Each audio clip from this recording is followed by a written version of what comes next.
اللهم صل على سيدنا ومولانا محمد طب القلوب ودوائها وعافية الأبدان وشفائها ونور الأبصار وضيائها وروح الأرواح وغذائها وعلى آلہ واصحابہ وبارک وسلم۔ پچھلے دنوں دارالفتاء میں ایک نماز سے متعلق مسئلہ آیا تو اس کا جواب دیا گیا، اور وہ مسئلہ بہت اہم ہے، اس وجہ سے آج ہم نے درس حدیث میں اسی مسئلے کو رکھا ہے۔ مسئلہ یہ ہے کہ نماز میں بعض اوقات با جماعت نماز میں امام سے سہو ہو جاتی ہے، غلطی ہو جاتی ہے، اور اس غلطی کا ازالہ سجدہ سہو سے کر لیا جاتا ہے تو نماز تو بحمدللہ ہو جاتی ہے۔ تو اب سوال یہ ہے کہ اس طرح کی غلطی کیوں ہوتی ہے، امام سے نمازوں میں اس طرح کی غلطی کیوں ہوتی ہے؟ تو یہ یاد رکھیے کہ کوئی بھی شخص کتنا ہی بڑا ہو، پرہیزگار ہو، متقی ہو، غلطی تو اس کے اندر موجود ہے۔ کوئی بھی شخص، امام کعبہ بھی جب نماز پڑھا رہا ہوتا ہے نا، کبھی کبھار اس سے بھی غلطی ہو جاتی ہے، بلکہ ہر شخص جو تنہا بھی نماز پڑھ رہا ہوتا ہے تو تنہا نماز پڑھنے میں بھی اس سے غلطی ہو جاتی ہے، بلکہ جو باجماعت نماز پڑھنے والے ہیں ان کے لیے تنہا نماز پڑھنا زیادہ مشکل ہوتا ہے، لیکن باجماعت نماز پڑھنے کے جو عادی ہو جاتے ہیں نا، تو ان کی عادت باجماعت نماز میں ہی بنی ہوتی ہے، تنہا نماز پڑھنا ان کے لیے بہت بھاری ہو جاتا ہے، مشکل ہو جاتا ہے، اور اکثر غلطیاں ہو جاتی ہیں۔ تو اب یہ غلطی کیوں ہوتی ہے؟ سوال میں یہ پوچھا گیا کہ بعض لوگوں نے یہ کہا کہ امام سے نماز میں غلطی مقتدیوں کی طہارت میں کمی کی وجہ سے ہوتی ہے، تو کیا واقعی یہ صحیح ہے؟ تو اس کا جواب یہ ہے کہ امام سے نماز میں جو غلطی ہوتی ہے، کبھی ایسا بھی ہوتا ہے کہ اس غلطی کا تعلق خود اس کی اپنی ذات سے ہو، اس کا دھیان ادھر سے ادھر ہو گیا تو غلطی ہو جاتی ہے، وہ بھی انسانی ہے۔ اور اکثر ایسا ہوتا ہے کہ باجماعت نماز میں امام سے غلطی مقتدیوں کی طہارت میں کمی کی وجہ سے ہوتی ہے، لہذا جو نمازی ہے اگر وہ امام پر غلطی کرنے پر اعتراض کرے تو ایک مرتبہ اسے چاہیے کہ وہ اپنی طہارت پہ بھی غور کرے۔ ہو سکتا ہے کہ امام سے غلطی اسی وجہ سے ہو رہی ہے کہ اس کی طہارت مکمل نہ ہو، اس کا وضو صحیح نہ ہو۔ یہ بھی کہنا بالکل غلط ہوگا کہ ہمیشہ ایسا ہی ہوتا ہے، بلکہ اکثر ایسا ہوتا ہے، اور کبھی امام کی اپنی غلطی کی وجہ سے بھی غلطی ہو جاتی ہے۔ تو اب امام سے غلطی اکثر و بیشتر مقتدیوں کی طہارت میں کمی کی وجہ سے ہوتی ہے۔ اب اس کی کیا دلیل ہے؟ تو امام نسائی نے اس حدیث کو نقل کیا، اور امام احمد بن حنبل نے اپنی مسند میں اس حدیث کو نقل کیا۔ یہ حدیث حضرت جابر بن عبداللہ سے بھی روایت ہے، اور امام نسائی نے تابعی بزرگ ہیں حضرت شبیب بن ابی روح ان سے روایت کی، اور وہ ایک صحابی سے روایت کرتے ہیں۔ فرماتے ہیں کہ ان رسول اللہ صلی اللہ علیہ وسلم صلی صلاۃ الصبح فقرأ الروم،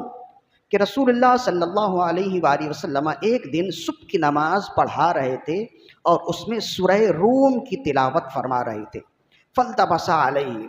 تو آپ کو متشابہ لگ گیا، تو جب آپ نماز سے فارغ ہوئے، فلما صلی قال، جب آپ نماز سے فارغ ہوئے تو آپ نے فرمایا ما بال اقوام یصلون معنا لا یحسنون الطہور، لوگوں کا کیا حال ہے کہ وہ ہمارے ساتھ نماز پڑھتے ہیں اور اپنی طہارت مکمل نہیں رکھتے۔ وَإِنَّمَا يُلَبِّسُ عَلَيْنَا الْقُرْآنَ أُولَئِكَ، انہی لوگوں کی وجہ سے ہم پر قرآن مشتبہ ہو جاتا ہے۔ تو معلوم ہوا کہ غلطی کی ایک بہت بڑی وجہ مقتدی کی طہارت میں کمی ہے۔ یہاں ملا علی قاری علیہ رحمت باری نے لکھا کہ یہ ذرا غور کریں کہ مقتدیوں کی طہارت میں کمی کا اثر جب رسول اللہ صلی اللہ علیہ وآلہ وسلم تک پہنچتا ہے تو بری صحبتوں کا اثر لوگوں میں کس قدر زیادہ پہنچتا ہوگا۔ اچھا، اس کمی سے مراد واجب کی کمی نہیں ہے، اس لیے کہ وضو میں کچھ واجب نہیں ہے، سنت کی کمی ہے، مستحبات کی کمی ہے۔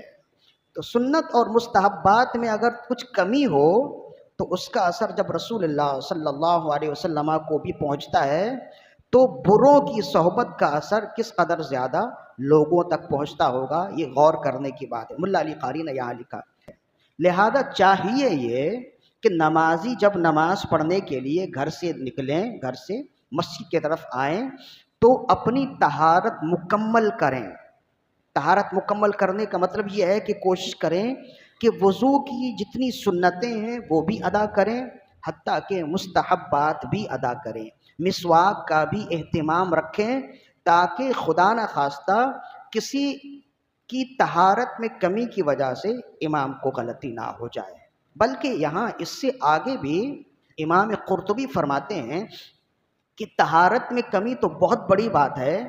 بسا اوقات مقتدیوں کی گندگی کا اثر بھی امام کو پہنچتا ہے۔ اگر اس کے ناخن بڑے ہوئے ہوں، ناخنوں میں میل جمے ہوں، تو بڑے ناخن اور ناخنوں میں میل جمے ہونے کی وجہ سے بھی امام کو نماز میں غلطی ہو جاتی ہے۔ چنانچہ فرماتے ہیں، امام قرطبی فرماتے ہیں، وفی حدیث رسول اللہ صلی اللہ علیہ وسلم، رسول اللہ صلی اللہ علیہ وسلم کا فرمان ہے کہ سہا فی صلاتہ، فرماتے ہیں رسول اللہ صلی اللہ علیہ وسلم کی حدیث ہے کہ آپ کو ایک مرتبہ نماز میں سہو ہو گئی، آپ نماز میں بھول گئے، فقال، تو نماز کے بعد آپ نے فرمایا، وَمَا لِي لَا أُوهِمُ وَرَفْغُ أَحَدِكُمْ بَيْنَ ظُفْرِهِ وَأَنْمُلَتِهِ، مجھے کیا ہوا کہ میں کیوں نماز میں نہ بھولوں، حالانکہ تم میں سے کوئی میرے پیچھے نماز پڑھتا ہے، اس کے ناخن بڑھے ہوتے ہیں، ناخنوں میں میل جمے ہوتے ہیں، انگلیوں کے پوروں میں میل جمے ہوتے ہیں، اسی وجہ سے نماز میں مجھ سے بھول ہو جاتی ہے۔ تو کتنا اہتمام کرنا چاہیے مقتدیوں کو۔ امام تو بحمداللہ چونکہ وہ عالم ہوتا ہے، عام لوگوں سے زیادہ پڑھا لکھا ہوتا ہے، تو اس کے لیے تو حسن ظن یہی ہے کہ وہ کامل طہارت کرتا ہے، لیکن اکثر و بیشتر جو پیچھے مقتدی ہوتے ہیں ان میں سے بعض ایسے بھی ہو سکتے ہیں جو بہت ہبڑ دبڑ میں آ جاتے ہیں، یا صحیح طور پر کامل وضو نہیں کر پاتے اور وہ آ جاتے ہیں، تو ان سے بھی نماز میں غلطی ہوتی ہے۔ اور پھر اگر کسی کے ناخن بڑھے ہوں،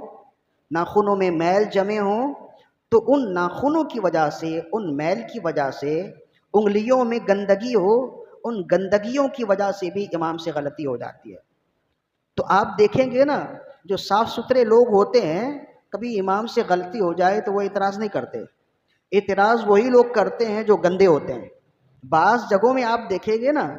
کہ اگر امام سے غلطی ہو جائے اور کوئی اس امام پر انگلی اٹھا رہا ہو نا، تو اس کی انگلی کی طرف آپ دیکھیں، اس کے ناخنوں کی طرف آپ دیکھیں گے نا تو وہ گندے نظر آئیں گے۔ تو مطلب یہ ہے کہ جس کی وجہ سے امام کو غلطی ہوئی وہی امام پر اعتراض کرتا ہے، ورنہ جو صاف ستھرے لوگ ہوتے ہیں نا انہیں معلوم ہے کہ امام سے غلطی کی کئی وجوہات ہیں، امام آپ کی طرح نہیں ہے۔ اسی وجہ سے جہاں امام کھڑا ہوتا ہے نا، اس کو محراب کہتے ہیں، محراب کہتے ہیں جنگ لڑنے کی جگہ۔ تو امام جو ہے نا وہ شیطان سے جنگ لڑ رہا ہوتا ہے، اسی وجہ سے امام کے کھڑے ہونے کی جگہ کو محراب کہتے ہیں۔ کل ملا کے بات یہ ہے کہ نماز پڑھنے کے لیے جب امام آئے تو اس کے لیے بھی لازم ہے، از حد لازم ہے کہ وہ خوب اچھی طرح طہارت کرے۔ اور کبھی امام سے غلطی کی وجہ امام خود بھی ہوتا ہے، اور اکثر امام سے غلطی کی وجہ مقتدی ہوتے ہیں۔ مقتدی کیسے ہوتے ہیں؟ کبھی ان کی طہارت میں کمی کی وجہ سے امام سے غلطی ہوتی ہے، اور کبھی ان کے ناخن بڑھے ہوتے ہیں، کبھی ان کے ناخنوں میں میل جمے ہوتے ہیں، کبھی ان کے جسم میں میل جمے ہوتے ہیں، کبھی ان کے لباس گندے ہوتے ہیں، بدبودار ہوتے ہیں، میل جمے ہوئے ہوتے ہیں۔ ان گندگیوں کا اثر امام میں آتا ہے اور امام سے غلطی ہوتی ہے۔ اللہ تعالیٰ سے دعا ہے کہ ہماری آج کی حاضری اپنی بارگاہ میں قبول و مقبول فرمائے۔ وما علینا الا البلاغ المبین۔